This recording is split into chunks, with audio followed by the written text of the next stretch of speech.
Hello दोस्तों, इस video में मैं बात करने वाला हूँ इंपॉर्टेंट क्वेश्चन के बारे में जो जैक बोर्ड में अक्सर एग्जाम में पूछे जाते हैं। देखिए दोस्तों, क्वेश्चन दिया गया है द्विघात समीकरण 2x² minus 6x plus 3 is equal to 0 के मूलों की प्रकृति ज्ञात करें। ठीक है, देखिए ये मूल याद रखिए एग्जाम में पूछा जाता है। जैक बोर्ड के एग्जाम में ये क्वेश्चन जो है पूछे जाते हैं और ये क्वेश्चन 6 मार्क्स का पूछा जाता है। ठीक है, तो देखिए यहाँ क्या बोला जा रहा है कि द्विघात समीकरण, ये जो दिया गया है समीकरण, इसके मूल की प्रकृति ज्ञात करें, यदि मूलों का अस्तित्व हो तो उन्हें ज्ञात करें। ठीक है, तो ये क्वेश्चन को कैसे सॉल्व करना है, ये बहुत इजी क्वेश्चन है और ये 6 मार्क्स देते हैं एग्जाम में। तो चलिए देखते हैं इसको। देखिए दोस्तों, यहाँ में जब भी इक्वेशन दिया रहे, समीकरण दिया रहा है, तो इसे सॉल्व कैसे करते हैं। देखिए यहाँ लिखते हैं 2x² माइनस 6x प्लस 3, ठीक है, इज इक्वल टू 0। ये जो इक्वेशन दिया गया है इसे लिख देते हैं। ठीक है, आप देखिए ये x² के जो आगे दिया गया नंबर है, ठीक है, जो कोफिशिएंट है, इसे लिखते हैं, इसे बोला जाता है a। ठीक है, और ये जो है इसे बोला जाता है b, और ये जो है इसे बोला जाता है c। देखिए ये a का वैल्यू दिया गया है 2 एंड b का वैल्यू दिया गया है, ये b का वैल्यू है -6 एंड c का वैल्यू दिया गया है 3।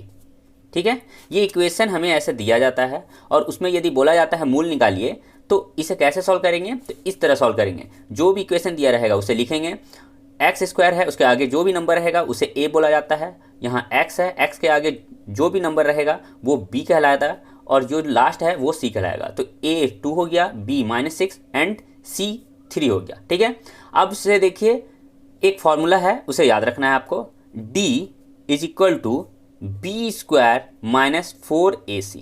ठीक है, d is equal to b² minus 4ac।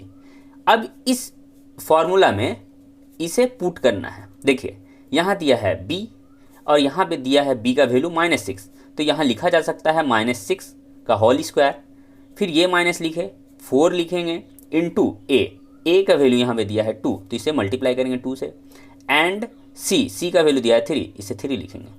अब इसे कैलकुलेट करेंगे, देखिए क्या आएगा, 6 का स्क्वायर करेंगे तो 36 और माइनस माइनस प्लस हो जाएगा। यहाँ देखिए 4 दूनी 8 और 8 तिया 24, ठीक है, 24 आ गया।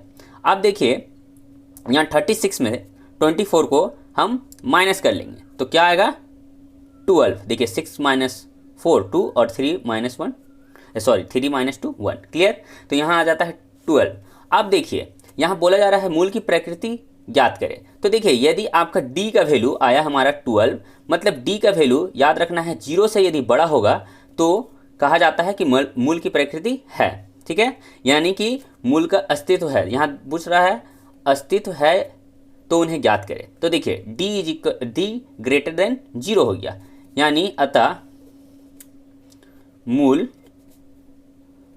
वास्तविक है। ठीक है, यदि d का वैल्यू 0 से बड़ा होना चाहिए, तो देखिए d का वैल्यू 0 से बड़ा होना चाहिए, तो यहाँ देखिए d 12 है, मतलब 0 से बड़ा है, तो देखिए पॉजिटिव में आंसर आएगा d का, तब हमारा मूल वास्तविक होगा, नहीं तो वो मूल वास्तविक नहीं होगा। ठीक है, यदि मूल वास्तविक होता है तो हमें एक और आगे फॉर्मूला में बढ़ना होगा। देखिए x निकालना होगा हमें, x is equal to -b plus minus √d by 2a।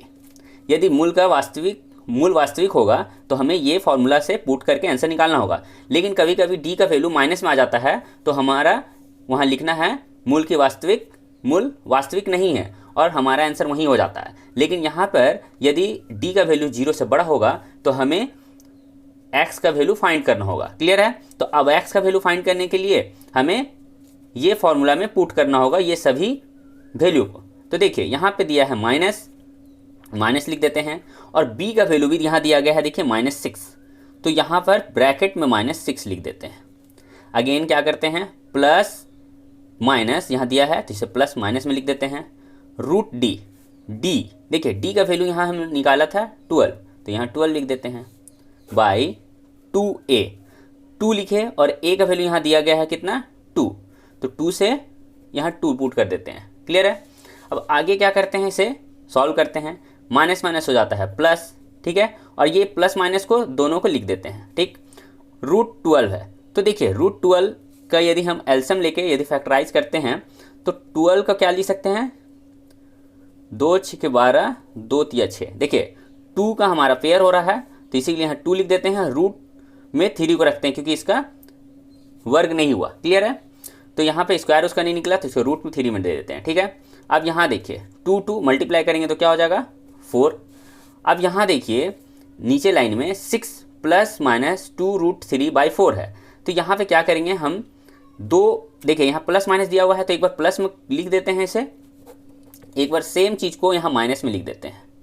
ठीक है, अब ध्यान दीजिए आगे, यहाँ देखिए यहाँ पर हमारा 6 है, यहाँ में 2 है, यहाँ 6 है, यहाँ 2 है, तो यहाँ पे हम कॉमन निकाल सकते हैं, इसमें से 2 को कॉमन निकाल लेते हैं तो क्या हो जाएगा, देखिए अंदर बचेगा 3 और यहाँ बचेगा √3 यहाँ बाई 4। देखिए इसमें से 2 को कॉमन निकाल लिए हैं। ठीक है, तो देखिए 2 को जब कॉमन निकाला जाता है तो यहाँ देखिए 3 बचता है और यहाँ से 2 को बाहर निकाल दिया गया है तो √3 बचता है। अब देखिए ये 2 ये कैंसिल हो जाता है। ठीक है, इसी तरह यहाँ पे भी 2 को कॉमन निकाला जाएगा तो यहाँ पे हो जाएगा 3 - √3/4 और यहाँ भी काट देते हैं तो हमारा यहाँ देखिए ये आंसर हो गया 3 प्लस, यहाँ x का वैल्यू आ गया हमारा 3 + √3/2 एंड 3 - √3/2। ये हमारा आंसर फाइंड हो गया। यदि आपको बोला जाएगा एग्जाम में, जब भी कोई भी इक्वेशन दिया जाए और उससे बोला जाए मूल ज्ञात कीजिए, तो आपको इस तरह से सॉल्व करना है। ठीक है, तो होप कि आपको ये क्वेश्चन समझ आ गया होगा, और आपको यदि इस तरह के और भी क्वेश्चन सॉल्व देखने हैं तो वीडियो को जरूर लाइक करें और सब्सक्राइब करें चैनल को।